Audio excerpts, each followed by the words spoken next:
The doorbell rang at exactly 3:17 p.m. on a gray Tuesday afternoon, 6 months to the day after I buried my husband of 40 years.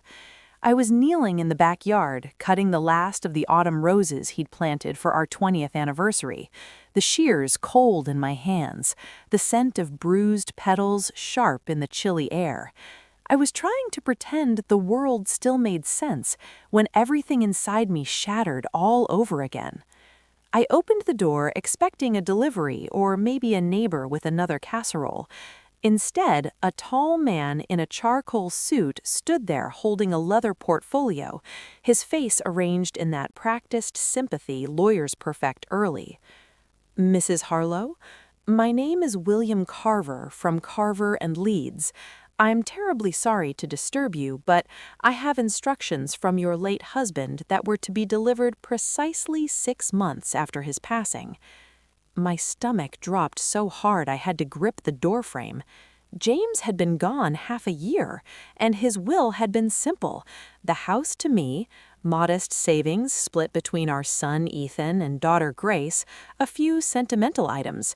There was nothing left to surprise me, or so I thought. Mr. Carver asked to come inside. I let him, mostly because my legs felt unsteady and the foyer suddenly seemed too bright. He sat in James's old leather chair like he belonged there, the same chair that still carried the faint indentation of my husband's body, and opened the portfolio. "Your husband retained our firm in 1987 with very specific directions concerning a bequest that could only be released after exactly 40 years of marriage." I stared at him, the words swimming. 40 years? James and I had celebrated that milestone 11 days before the heart attack took him, laughing over grocery store cake because neither of us felt like cooking. He slid 3 things across the coffee table: an old brass key the size of my palm, heavy and ornate with swirling vines and tiny embedded sapphires that caught the lamplight like trapped ocean, a thick cream envelope with my name in James's handwriting that made my throat close, and a smaller envelope containing a single sheet of paper with an address written in his neat block letters. The key was cold in my hand, heavier than it should have been. It looked like it belonged on a pirate chest or in a museum, not in suburban Ohio. My voice came out smaller than I wanted. "What does this open?" "The letter will explain, Mrs. Harlow, but your husband was adamant. You are to handle this alone. Do not involve Ethan or Grace until you understand everything. Then you may decide what, if anything, you wish to share." After he left, I sat shaking in the quiet house that still smelled faintly of James's aftershave and the wood polish he loved. The grandfather clock ticked too loud. I opened the letter with fingers that didn't feel like mine, the paper trembling like a trapped bird. "My dearest Anna, if you're reading this, we made it 40 years, and I'm no longer there to watch your face when you discover what I've been working on since the week after our honeymoon. You laughed when I told you in 1987 that if you could put up with me for 4 decades, I'd give you something impossible. I meant it, every word. The address on that paper will take you to Harbor's End Manor on the coast of Maine. Go alone. Use the key. Trust me one last time. All my love forever. James." I pressed the letter to my chest like I could still feel his heartbeat through the ink. Harbor's End Manor. I'd never heard of it. James and I had vacationed in Maine exactly once, 35 years ago, a cheap little cabin with no heat. We'd laughed about someday owning a place on the water when we won the lottery we never played. I could still hear his teasing voice. "When I'm rich, Anna, I'll buy you a house where the waves sing you to sleep." I spent the night researching, the blue glow of my laptop the only light in the living room. Harbor's End was real, a 19th century sea captain's mansion on a private peninsula, 30 rooms, widow's walk, private dock, 12 acres of pine and rocky shore, listed as privately owned, never for sale, no public photos past the gate. the kind of place that belonged to old money or recluses. My pulse hammered so hard I could hear it in my ears. The next morning, I booked a flight to Portland and told no one where I was really going, not even myself, if I'm honest. I think part of me expected the whole thing to evaporate like a dream the moment daylight hit. If you've ever felt your whole marriage held secrets bigger than you could imagine, stay with me. Subscribe to the channel so you don't miss what comes next, because this story is only beginning. I landed in Maine 3 days later, rented a sensible SUV, and drove north along Route 1 until the GPS told me to turn onto a narrow, private road marked only by a weathered brass plaque, Harbor's End. The gates swung open as I approached, slow and silent, as if someone had been waiting a very long time. The driveway wound through pine forest for nearly a mile, needles whispering against the windows, salt already thick in the air. Then the trees parted, and the house appeared. Not a house, a manor. Gray shingle and stone, 3 stories with gabled roofs and chimneys, windows glinting like watchful eyes. The ocean crashed against rocks below a lawn that rolled down to a boathouse and dock, where a sleek white yacht bobbed gently, its hull catching the late afternoon sun like a promise. I sat in the car a long time, clutching the brass key until it left crescent marks in my palm. My wedding ring felt suddenly loose on my finger, as if even my body didn't know who I was anymore. A woman in a navy blazer appeared on the wide front porch, silver hair pulled into a neat knot, smile gentle but knowing. "Mrs. Harlow? Welcome home. We've been expecting you." His name was Mr. Whitby, the estate manager. He'd worked for James for 18 years. 18! While I thought my husband was attending maritime conferences in Boston or researching in libraries, he was flying to Maine, overseeing renovations, meeting with architects, curators, attorneys. The betrayal tasted metallic on my tongue, but underneath it, wonder. He led me through rooms that smelled of lemon polish and salt air, beeswax and old money, parlor with original Tiffany lamps that painted colored patterns across the Persian rugs, library lined floor to ceiling with nautical charts and first editions, the leather spines breathing out that scent I'd always associated with James's study at home, conservatory filled with orchids so fragrant my eyes watered, a dining room that seated 24, crystal catching the light like frozen tears. My legs carried me, but my mind floated somewhere above my body, watching this stranger who looked like me walk through a life I'd never lived. "Your private suite is this way," Mr. Whitby said gently, as if he understood I might bolt at any moment. The master bedroom took my breath and held it hostage. King bed facing floor-to-ceiling windows overlooking the Atlantic, waves rolling in like they'd been waiting for me home. Fireplace big enough to stand in, already laid with birch logs that smelled sweet and clean. Adjoining dressing room already hung with clothes in my size, soft cashmere sweaters in the blues James always said matched my eyes, silk blouses, tailored trousers, tags still on some of them. James had guessed I'd lost a little weight after the grief. He'd noticed even that. On the antique desk waited another envelope in James' handwriting. My hands shook so badly I nearly tore it. "Dear Anna, by now you've seen the house. It's yours. All of it. I bought Harbor's End in 2006 with money I never told you about. In 1998, while researching the wreck of the Isabella Rose off the coast here, I found something no one else had in 200 years, the lost strongbox of Captain Elias Harbor, the privateer. Inside were Spanish doubloons, emeralds the size of walnuts, and bearer bonds from 1810 that somehow remained valid. Appraised conservatively at $380 million. I kept it secret because I'd seen what sudden wealth does. I wanted our children to build their own lives. I wanted you to love me for the man who brought you drugstore roses, not the man who could buy an island. I was selfish. I wanted 40 years of normal before I gave you extraordinary. The staff is paid for life. The endowment covers everything forever. Live here, sell it, give it away. It's yours alone to decide. I only ask one thing. Decide what kind of woman you want to be now that you know you were always worthy of all this and more. Forgive me for the years of silence. I love you beyond measuring. James. I read it 4 times, tears blurring the ink until his name ran like watercolor. Then I walked to the window and watched waves smash against the rocks, white foam exploding upward like applause, and cried until my ribs hurt and the room spun. That night, I slept in a bed bigger than my old living room, sheets so soft they felt like forgiveness.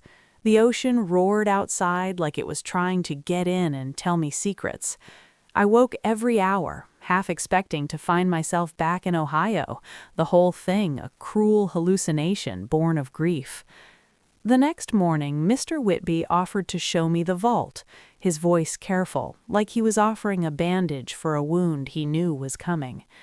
We descended stone stairs behind a hidden panel in the library, the air growing cooler, damper, scented faintly of iron and sea. The door was modern steel disguised as oak, opening with a whisper when I pressed the brass key into the lock. Inside, climate-controlled cases glittered under soft lights like stars brought underground. Gold coins stacked like poker chips, emerald necklaces that had graced the throats of Spanish nobility centuries before I was born. A single ruby the size of a robin's egg that caught the light and bled red across the walls. Journals from 1812, pages brittle but intact. A captain's log signed by Elias Harbor himself, ink faded to brown. I touched nothing. I just stood there realizing my husband of 40 years had lived a double life so he could hand me a kingdom when he left. My knees buckled. Mr. Whitby caught my elbow without a word, steadying me until I could breathe again. 2 weeks later, I was drinking coffee on the Widow's Walk, wind whipping my hair, salt stinging my cheeks, when my phone buzzed. Ethan. "Mom, where are you? You said you were visiting Aunt Linda in Florida, but she says she hasn't seen you." "I'm in Maine," I said, and my voice didn't shake, not once. "Maine? Why Maine?" "I needed to get away. I'll be home soon." "You sound different. Are you okay?" I looked out at the endless Atlantic, gulls wheeling overhead, and felt something huge and quiet settle in my chest. "I'm better than okay, sweetheart." He paused, and I could hear the worry crackling through the line. "Your credit card got charged for a rental car in Portland, and the house phone here keeps going to voicemail. Grace is worried you've been scammed or kidnapped or something." Kidnapped? I almost laughed, the sound catching in my throat like a sob. "Tell Grace I'm safe. I love you both. I'll call in a few days." I hung up before he could ask more, my hand steady for the first time in months. That small lie was my first act of independence. It felt delicious, like biting into fruit I'd been told was forbidden my whole life. A week after that, Grace called in tears, voice thick with sleep and fear. "Mom, Ethan says you're acting strange. We're scared. Please just tell us where you are so we can come get you." "I'm exactly where I need to be, honey." The words tasted like truth. "But you're grieving. You shouldn't be alone." I looked down at Mr. Whitby directing gardeners below, their wheelbarrows bright against the green, and felt the house breathing around me like a living thing. "I'm not alone," I said, looking down at Mr. Whitby directing gardeners below. "I've never felt less alone." The second envelope James left contained account statements, trust documents, endowment details. I read them in the library until my eyes burned and the numbers blurred, fire crackling low in the hearth, salt wind rattling the windows. Everything was airtight. The manor, the yacht, the investments, the vault contents, all in my name alone, protected by structures even my children couldn't crack without my consent. I began to understand why James warned me to come alone. Because blood doesn't always mean loyalty when dollar signs appear. 3 weeks in, I found the courage to invite them. I called both children from the manor's landline, the one with its old-fashioned weight in my hand. I have something to show you about your father's legacy. Fly into Portland. Someone will pick you up at the airport. Come with open hearts. They arrived on a Friday, looking rumpled and worried, eyes red from crying or lack of sleep, I couldn't tell which. I met them at the front door wearing linen trousers and a silk blouse I'd found in my closet, hair twisted up with a mother-of-pearl clip that probably cost more than their first car. The ocean wind caught the hem of my blouse and snapped it like a flag.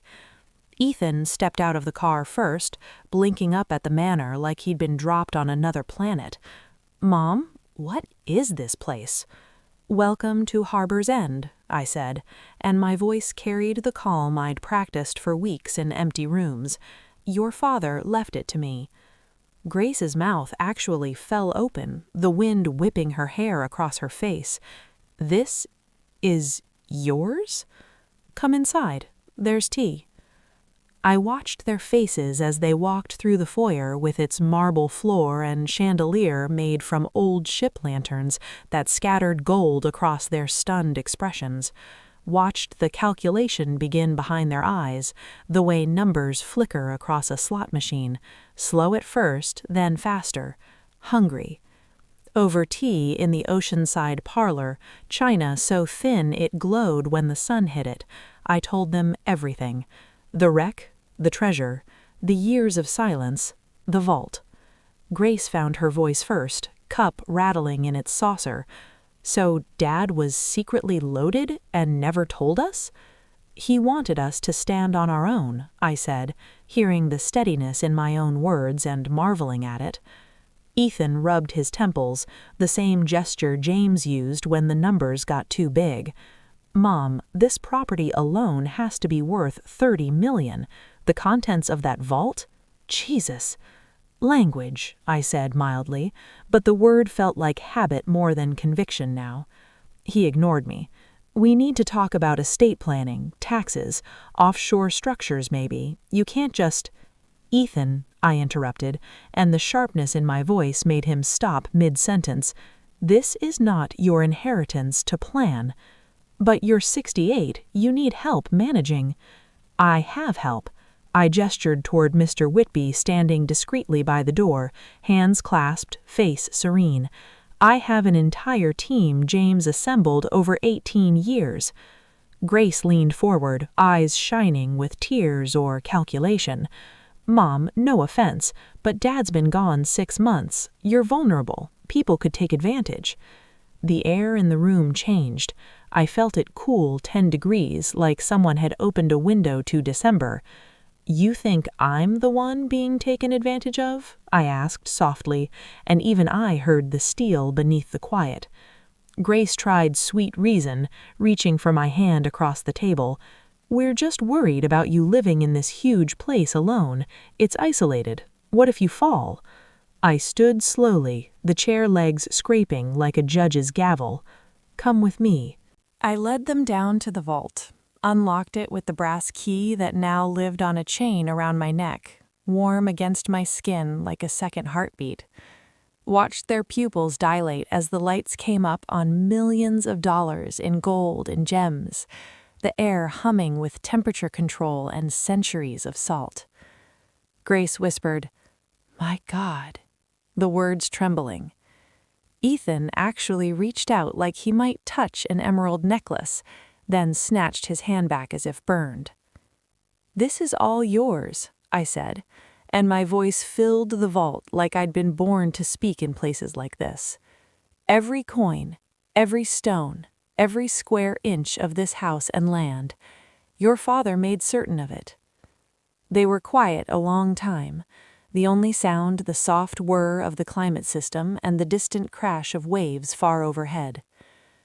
Then Ethan cleared his throat, the accountant in him already working. "Practically, Mom, an estate this size needs family involvement, trusts, succession planning." I smiled, the smile I'd practiced in the mirror for weeks, the one that didn't reach my eyes anymore. "There will be no succession until I'm dead, and even then I've made my own arrangements." Grace's face tightened, the tears drying fast. "What arrangements?" "The Harbor's End Foundation. The manor and collection will become a maritime museum and research center after I'm gone. Proceeds fund scholarships for women studying history and oceanography. Your father and I discussed it years ago. He left the final decision to me. I've decided." Ethan's voice rose, cracking on the last word. "You're giving away our inheritance?" "Your inheritance," I said gently, feeling the words settle into my bones like truth, "was the father who loved you enough to let you fail and succeed on your own terms. This was always meant for me." Grace started crying again, but these tears felt different, angrier. "This isn't fair. We struggled. We could have had easier lives." "You have good lives," I said, and meant it. "You have careers you love, families, homes you earned. Be grateful for that." Ethan stood so fast his chair rocked. "If you do this, you're cutting us out completely?" "I'm protecting what your father built from the very thing he feared most, being loved for money instead of who he was, and protecting myself from discovering too late which kind of children I raised." Silence stretched like a held breath, thick enough to choke on. Grace wiped her eyes with the heel of her hand. "So that's it? You choose things over family?" "I choose the woman your father saw when he built all this, the woman I'm only now becoming." They left the next morning without breakfast. I watched their rental car disappear down the long drive, pine branches closing behind them like a gate, and felt something inside me settle into place, solid, certain, mine. 6 months later, I stood on the same widow's walk at sunset, wind warm now with summer. The brass keys still hung around my neck, warm from my skin instead of cold. Below, researchers in white gloves catalogued artifacts from the Isabella Rose, their voices drifting up like gulls. Children on scholarship toured the public rooms on weekends, eyes wide with the same wonder I'd felt that first day. The yacht took historians to the wreck site where it all began, white sails bright against blue. My phone buzzed. A text from Grace. "We miss you, Mom. Can we visit? No talk of money, promise." I smiled, the expression soft this time, and typed back, "Doors always open. Bring the grandchildren. We'll have tea on the terrace." I slipped the phone away and turned back to the ocean. 40 years ago, James bet I could love him through ordinary days. He won the bet. And in winning, he taught me I was never ordinary at all. Some wives get flowers. I got a kingdom and the courage to rule it. The waves kept crashing, gold and rose in the dying light, the same colors as the roses James planted all those years ago in Ohio. I touched the key at my throat and whispered to the wind, "You kept your promise, love." And for the first time in 6 months, I felt him smile. If this story moved you, if you've ever discovered you were stronger than you knew, leave a heart in the comments and tell me your own moment of waking up. And if you want to hear more stories of women finding their power when the world least expects it, subscribe. We're just getting started.